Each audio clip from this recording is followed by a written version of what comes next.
सर्दियां बढ़ रही हैं, लेकिन आजमगढ़ का सियासी तापमान भी बढ़ रहा है। वजह है कुछ ही महीनों में उत्तर प्रदेश विधानसभा के चुनाव होने हैं, जिसको लेकर के सभी राजनीतिक दल अपने अपने कार्यकर्ताओं को मजबूत कर रहे हैं और मैदान में उतरने की सीख दे रहे हैं। लेकिन अगर हम यहाँ राजनीतिक तौर से बात करें तो मुख्य विपक्षी पार्टी के तौर पर बहुजन समाज पार्टी का एक जनाधार है। लेकिन पिछले कुछ महीनों में देखा गया है कि सबसे बड़ा नुकसान आजमगढ़ में बहुजन समाज पार्टी को हो रहा है। 2017 के विधानसभा चुनाव में बहुजन समाज पार्टी ने आजमगढ़ से 4 सीटें जीती थी। सगड़ी, मुबारकपुर, लालगंज और दीदारगंज। 2 विधायक ने बहुजन समाज पार्टी से त्यागपत्र दे दिया और एक विधायक की मौत हो गई।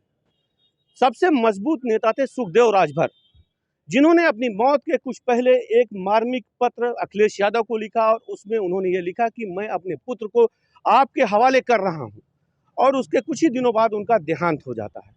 अब अटकलें ये लगाई जा रही हैं कि शायद हो सकता है कि इस बात को लेते हुए समाजवादी पार्टी सुखदेव राजभर के पुत्र को आगामी विधानसभा चुनाव में दीदारगंज से प्रत्याशी बना सकती है। वहीं दूसरी बात हम करें वंदना सिंह की। सगड़ी विधानसभा से वंदना सिंह बसपा के टिकट पर 2017 में विधायक बनी, लेकिन कुछ ऐसा उनके साथ भी हुआ। उनका कहना है कि उनके ऊपर एक आरोप लगाया गया जिसमें यह कहा गया कि वंदना सिंह ने अखिलेश यादव से मुलाकात की है। वो इस बात की सफाई देना चाहती थी, लेकिन बार बार कहने के बाद उनको मौका नहीं दिया गया। इससे नाराज होकर के अभी जल्दी ही वंदना सिंह ने भाजपा की सदस्यता ले ली। अब वहीं हम बात करें कि 2012 का चुनाव, जो एक महत्वपूर्ण चुनाव था, जिले की 10 सीटों में 9 सीटों पर समाजवादी पार्टी ने फतह किया था और एक सीट मुबारकपुर जो बसपा के शाह आलम और गुड्डू जमाली को मिली थी, और 2017 में भी उन्होंने बसपा के टिकट पर वहां से जीत हासिल की और मायावती के काफ़ी करीब माने जाते थे गुड्डू जमाली। लेकिन एकाएक कुछ ऐसा होता है कि 21 तारीख को मायावती के साथ उनकी मुलाकात होती है। उस मुलाकात में क्या ऐसा हुआ, यह बात साफ नहीं हो पाई। लेकिन इसी बीच वो 4 दिन बाद 25 तारीख को एक पत्र लिखते हैं और पत्र के ज़रिए इस बात को कहते हैं कि मैं विधानमंडल नेता के पद से इस्तीफा देता हूं, और साथ साथ विधानसभा की सदस्यता से भी उन्होंने इस्तीफा दे दिया। तो इस तरह से बसपा की, जहां तक हम आजमगढ़ में कहें कि बसपा के 4 विधायकों में से 3 विधायक बसपा से बाहर चले गए। मात्र लालगंज की सीट बसपा के पास है। बसपा की ऐसी हालत आजमगढ़ में क्यों है, इस पर बात करने के लिए मेरे साथ हैं सचिन श्रीवास्तव, जो इस बात के लिए एक यहाँ के पत्रकार हैं और इन चीज़ों का अनुभव है। सचिन जी, मैं जानना चाहता हूँ अगर बसपा की हालत ऐसी क्यों?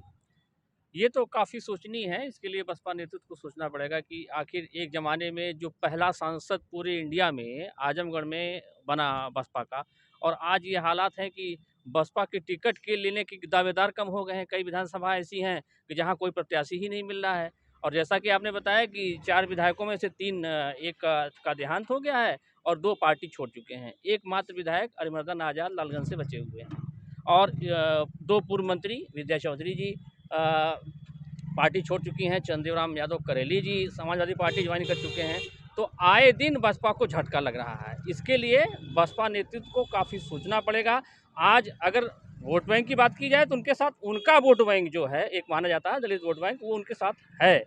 लेकिन ये एक सोचनीय विषय है कि जहां आजमगढ़ को सपा और बसपा दोनों का गढ़ कहा जाता था, आज समाजवादी पार्टी तो मजबूत है, लेकिन बहुजन समाज पार्टी निरंतर कमजोर हो रही है। रोज कोई ना कोई पार्टी छोड़ के जा रहा है। मेरे साथ एक सज्जन और कहें, क्या आप आजमगढ़ के रहने वाले हैं? आप किस नजरिए से इसको देखते हैं, जो एक तरीके का परिवर्तन हो, बसपा के तमाम विधायक जा रहे हैं?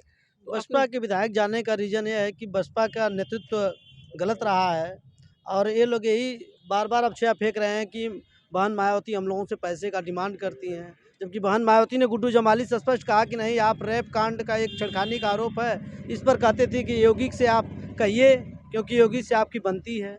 जब योगी से उन्होंने कहा तो पार्टी को त्यागपत्र दे दिया। ये तो इसमें गुड्डू जमाली का दोष आप मानते हैं या बसपा की नीतियों का दोष मानते हैं? बसपा के नेतृत्व का दोष मानते हैं। नीतियों का दोष। नीतियों का दोष। तो क्या आपको लगता है कि सचिन जी, मैं फिर आपसे बात करना चाहूंगा कि सचिन जी, आपको क्या लगता है कि बसपा में जिस तरीके का बिखराव हो रहा है, इसका क्या नुकसान आजमगढ़ में आगामी विधानसभा चुनाव में होगा? बहुत ज़्यादा नुकसान होगा। और मुझे जहाँ तक लगता है, जो हम लोग अभी 20 साल से पत्रकारिता कर रहे हैं, हम लोग चुनाव कवर किया है।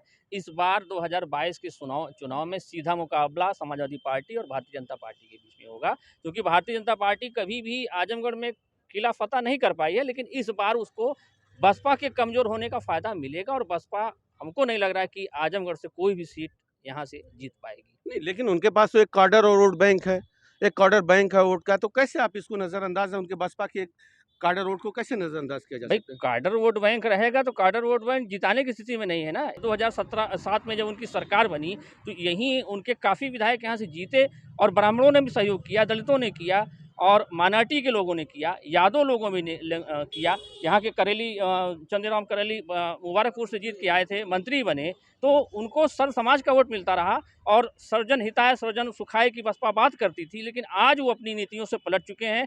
यही कारण है कि मतदाता भी उनसे और उनके नेता भी उनसे छिटक चुके हैं। लेकिन फिर भी तो ऐसा लगता है कि अब आज भी बसपा के टिकट पाने के लिए लोगों की लाइनें लगी हुई हैं। नहीं, लाइनें लगी हुई हैं, धनादों की लाइन लगी हुई है, कोई नेता नहीं उसमें है जो ये जनाधार वाला नेता हो। उसको ये लग रहा है कि हम बसपा के वोट बैंक से और विधायक बन सकते हैं, लेकिन ऐसी स्थिति अभी नहीं जो, है। जो जो कल चेंज हुआ तरोलिया विधानसभा का, इसको आप किस दृष्टिकोण से देखते हैं? क्या इसमें नहीं लगता कि भारतीय जनता पार्टी बैकडोर से दागियों को अंदर ले आने की प्रयास कर रही है? देखिए, ये कल बहुत महत्वपूर्ण घटनाक्रम जिले की राजनीति के लिए हुआ है, क्योंकि अखंड प्रताप सिंह जो है 2019 में जेल में गए थे और 2017 का चुनाव वो बसपा से लड़े तरोलिया से, हार गए, तीसरे नंबर पर रहे, लेकिन उनको लगभग 53 से 54 हज़ार वोट मिला था। कल उनकी पत्नी ने लखनऊ में निषाद पार्टी को ज्वाइन किया है। अब ये संभावना ये बन रही है, उनकी डिमांड भी है कि हमको तरोलिया से गठबंधन के खाते में अगर वो जाती है भाजपा गठबंधन में, तो वहाँ से वो चुनाव लड़ेंगी। ऐसे में 1 दर्जन जो वहाँ के भारतीय जनता पार्टी के प्रत्याशी उम्मीदवार संभावित थे और वो तैयारी कर रहे थे, उनके लिए ये बहुत बड़ा झटका माना जाएगा।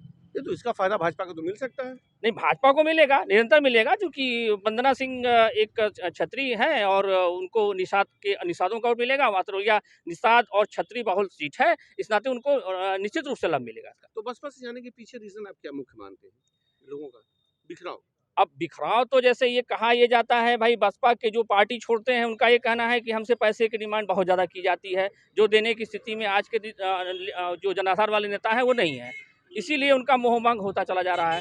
आप अगर इस साल के शुरुआत से देखें तो चंद्रराम यादव करेली ने पार्टी छोड़ी, फिर विद्या चौधरी ने पार्टी छोड़ी, फिर सुखदेव राजभर ने एक मार्मिक पत्र लिखा अखिलेश जी को और उन निधन के पहले उनको अपने लड़के को सपा में उन्होंने ज्वाइनिंग करा दिया। अब उसके बाद वंदना सिंह ने पार्टी छोड़ी और हाल ही में गुड्डू जमाली ने पार्टी छोड़ दी और कल जो है उनके अखंड की पत्नी वंदना सिंह ने निषाद पार्टी ज्वाइन कर ली। तो देखा जाए तो हर महीने बहुजन समाज पार्टी को झटका लग रहा है। अभी 2 महीने चुनाव में है, अब देखिए और कौन बड़ा विकेट गिरता है यहाँ से।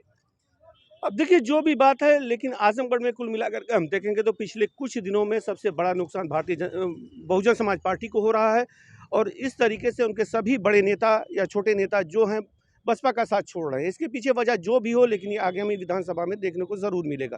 कैमरामैन गौरव श्रीवास्तव के साथ खुर्रम आलम नोमानी, एबीपी गंगा, आजमगढ़।